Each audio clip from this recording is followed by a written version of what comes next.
In this video, I will show you how to fix the Facebook profile has some issues message.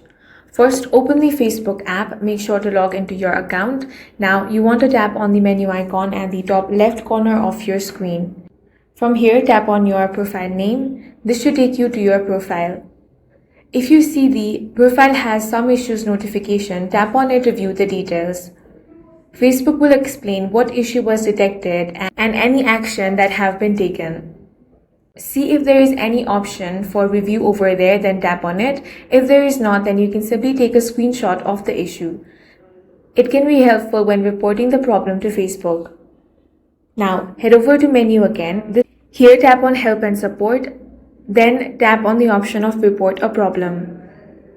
Tap on Continue to report a problem. You can select either Include or Don't Include. Now, from these options, select Profile. Go ahead and describe the issue. Then, upload the screenshot that you just took. Now submit this report.